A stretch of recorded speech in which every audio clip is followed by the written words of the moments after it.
La figure de Jean le Baptiste revient chaque année à cette période de l'Avent pour nous aider à préparer Noël, pour nous aider à préparer la venue du Christ dans notre vie, mais aussi dans notre monde. Dans la lignée des prophètes du Premier Testament, Jean annonçait en l'an 28 de notre ère la venue du Christ comme un jour imminent de jugement et de colère de la part de Dieu. Un jour terrifiant, comme vous l'avez entendu dans notre texte. Personne n'y échappe, même pas les fils et les filles d'Abraham. Et la seule façon d'être prêt pour ce jour terrible était de confesser ses péchés en se faisant baptiser par Jean dans le Jourdain pour montrer sa bonne foi. Jésus, qui était certainement un disciple de Jean, n'a pas intégré cette partie de la prédication de Jean dans son message. Au contraire, il a axé sa prédication sur l'amour d'un Dieu Père qui accueille inconditionnellement et qui pardonne gratuitement. Il a plutôt refusé cette image d'un Dieu juge qui fait peur. Mais il a quand même gardé un aspect de la prédication de Jean. Quand Jésus a démarré son ministère, l'Évangile résume son message en disant ceci: changez de vie et croyez à la bonne nouvelle, c'est-à-dire croyez à l'amour de Dieu. Comme Jean, Jésus a insisté sur le changement de vie. Mais ce changement n'était pas par peur, afin d'éviter le jugement ou la colère de Dieu. Ce changement était pour exprimer une démarche de confiance en un Dieu d'amour, de grâce et de pardon. Dans les témoignages des 7 jeunes ce matin, nous avons entendu la conjugaison de changement de vie avec une démarche de confiance. Les jeunes ont formidablement mis en pratique la prédication de Jésus ce matin dans ce qu'ils ont dit. Changez de vie, croyez à la bonne nouvelle. Et il nous incite ce matin, en ce deuxième dimanche de l'Avent, où nous cheminons, nous marchons vers Noël, à nous mettre dans ce même mouvement de changement de vie pour préparer Noël avec eux, pour préparer la venue du Christ dans notre propre vie, mais aussi dans notre monde d'aujourd'hui. Commençons notre réflexion par le changement de vie dont il est question dans le message biblique en général. Pour préparer cette venue du Christ dans notre vie, nous sommes donc invités aujourd'hui à être prêts à changer de vie. Mais qu'est-ce que cela veut dire concrètement? Dans le Nouveau Testament, il y a 2 mots en grec qui sont utilisés pour décrire ce changement de vie. Dans nos Bibles, ils sont souvent traduits par les mots qui font peur quand même. Repentance, conversion, ou se repentir, ou se convertir, si on utilise des verbes. Ce sont des mots, entre guillemets, religieux, chargés, parfois, il faut le dire, de connotations négatives, et souvent difficiles à comprendre quand nous les employons sans les expliquer. Le texte en français courant que nous avons lu tout à l'heure, ce matin, que Guillaume a lu, ne les utilise pas. Les traducteurs ont fait le choix d'utiliser l'expression « changement de vie » ou « changer de vie », qui est moins effrayant, moins terrifiant, et peut-être plus compréhensible dans notre monde d'aujourd'hui. Mais il faut dire que les 2 mots en grec n'étaient pas des mots religieux au point de départ. Ils étaient des mots de la vie courante pour dire des choses très basiques, très simples. L'un des mots veut dire littéralement changer de mentalité, changer d'attitude. Je pense une chose, puis je modifie ce que je pense pour penser autre chose. Ou j'ai une attitude négative vis-à-vis d'une personne ou d'une situation que je ne supporte pas, je décide de changer mon attitude pour être plus bienveillant envers cette personne ou de plus compréhensif par rapport à la situation qui m'agace. Ce mot insiste donc sur le changement au niveau de notre pensée. Ça se passe dans la tête avec ce mot-là, dans la réflexion, dans l'opinion, dans la pensée que nous pouvons avoir, dans notre attitude. Donc, premier mot, ça se passe dans la tête. L'autre mot qui est utilisé pour parler de ce changement est très imagé aussi et veut dire littéralement faire demi-tour. Je suis en train de marcher dans un sens, à un moment donné, je fais 180 degrés, ça ne marche pas avec le micro, pour aller dans l'autre sens. Avec ce mot-là, vous pouvez comprendre, l'accent est mis sur un changement de comportement. Ce n'est pas la tête, c'est les deux pieds là. On change de comportement, notre façon de faire. Je suis sur un mauvais chemin qui m'éloigne de Dieu et de mon prochain. Je fais demi-tour pour prendre une autre direction qui m'approche de mon prochain et de Dieu. Voilà les deux mots qui veulent dire repentance et conversion. Ça se passe dans la tête ou ça se passe par les pieds. Changer de mentalité, changer de comportement. Voilà donc de quoi il s'agit dans notre vie de tous les jours. C'est évidemment à chacun de nous de voir quel changement de mentalité, quel changement de comportement, qu'est-ce qui va se passer dans la tête ou qu'est-ce qui va se passer sur nos pieds. C'est évidemment à chacun de nous de discerner ça dans le changement que nous voulons pour notre vie. Il y en a un qui est ressorti très fortement dans les témoignages des jeunes autour de la peur et de la confiance. Plusieurs l'ont dit, je crois que c'était Victor qui a mis ces mots là-dessus, refuser la peur et choisir la confiance. Cela, c'est un demi-tour de 180 degrés, mais c'est aussi un changement de mentalité. C'est donc d'une pierre deux coups, comme on dit, au niveau des deux mots grecs, là, dans cette question de refuser la peur et de choisir la confiance. Et nous, chacun de nous doit poser la question, quel changement sommes-nous prêts à faire dans notre vie pour aplanir ce chemin de Dieu dans notre cœur? Revenons à notre texte. Jean et Jésus par la suite disent tous les deux que c'est important d'être prêt à changer de vie. Nous sommes d'accord là-dessus, mais ce désir de changement ne doit pas rester simplement des bonnes paroles en l'air, des vœux pieux, comme on dit, des paroles qui ne sont pas mises en pratique. Sinon, c'est de l'hypocrisie. Et c'est sans doute pourquoi le ton de Jean était tellement dur et effrayant.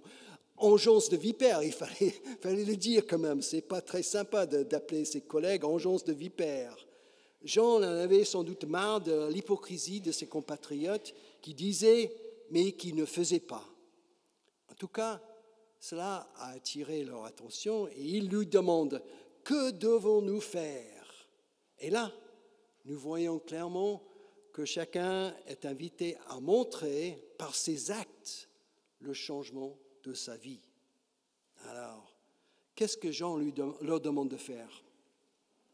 Est-ce qu'il leur demande de prier plus, d'aller au temple tous les dimanches? Ça plairait bien au pasteur, quand même, il faut le dire.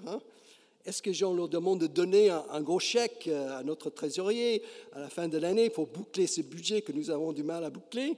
Ça plairait bien à Guillaume ce matin. Non.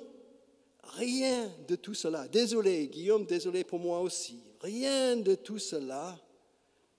Donc, Jean ne dit rien de religieux, entre guillemets.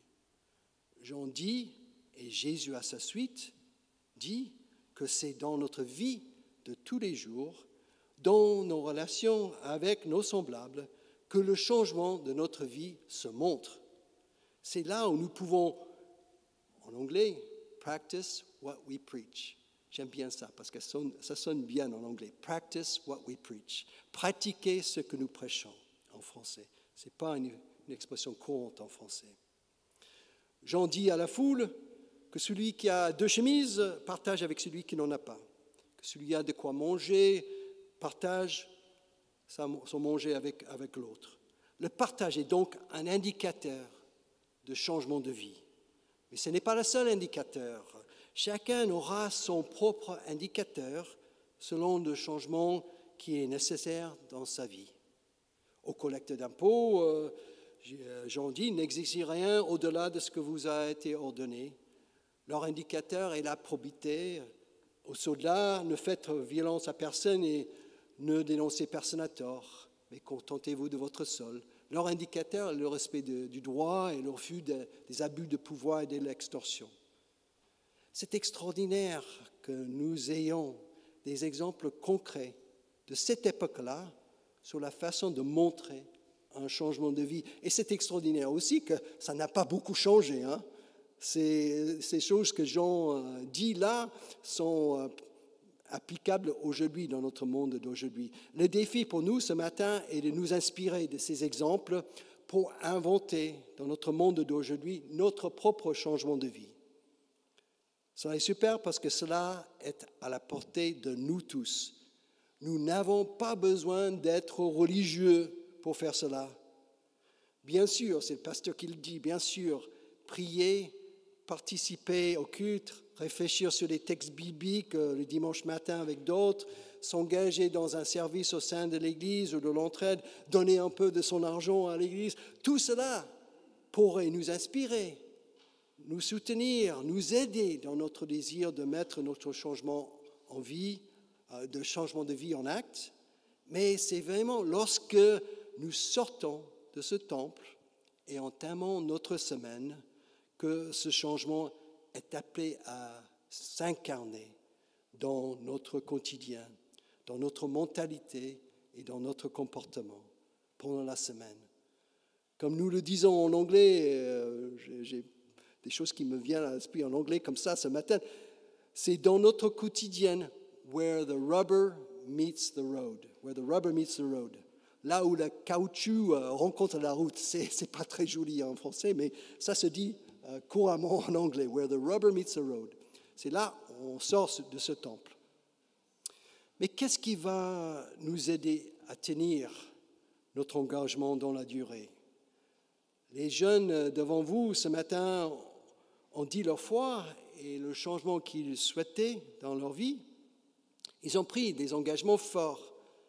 Qu'est-ce qui va les aider, les 7 là, à tenir leurs engagements et à vivre au quotidien le changement qu'ils ont dit devant vous dans la durée?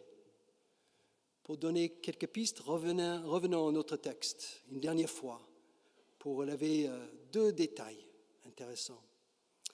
D'abord, dans la citation du prophète Ésaïe, qui définit le ministère de Jean le Baptiste comme un précurseur du Christ, nous voyons cette petite phrase à la fin où le verbe est conjugué au futur. C'est une promesse qui pourrait alimenter notre espérance et nous aider à tenir dans la durée. Le texte se termine ainsi. Et tout le monde verra le salut accordé par Dieu. Ce salut, cette libération, cette délivrance accordée par Dieu a évidemment son accomplissement dans la première venue de Jésus sur la terre, dans son message, sa vie, ses actes de compassion, sa mort, sa résurrection. Et sa résurrection, oui, Dieu nous accorde la libération, le salut. Tout ce qui nous éloigne de lui est éliminé. Nous pouvons avancer avec confiance dans son règne d'amour et de paix. Mais comme vous voyez, ça fait presque 2000 ans que nous attendons la venue définitive de ce règne d'amour et de paix dans notre monde. Cette promesse d'un salut universel résonne donc encore dans nos cœurs. Le règne de Dieu est déjà là, mais il n'est pas encore totalement reçu, vécu et achevé dans notre monde. Mais par les actes qui découlent de notre désir de changer de vie, nous pourrons apporter notre brique à l'édifice.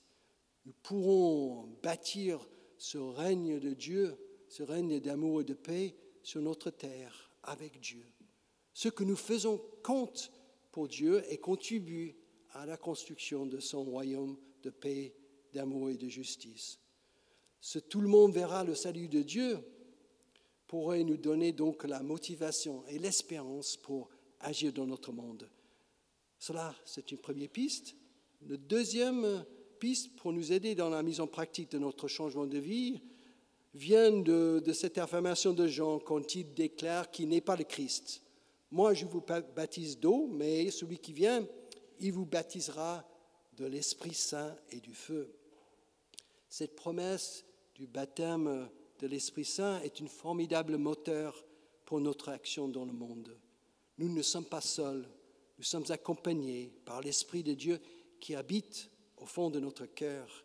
Et c'est l'Esprit qui nous donne la force, le courage, la créativité pour vivre ce changement de vie dans notre monde.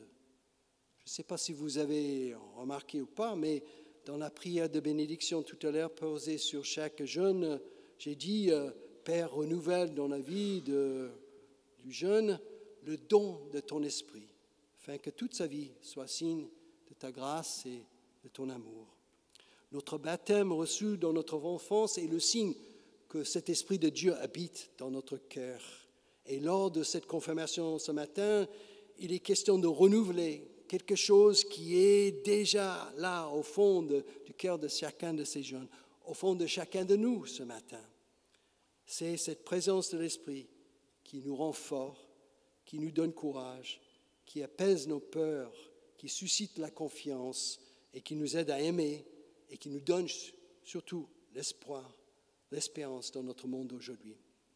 C'est l'Esprit qui va aider ces 7 jeunes à tenir dans la durée et nous aussi avec eux.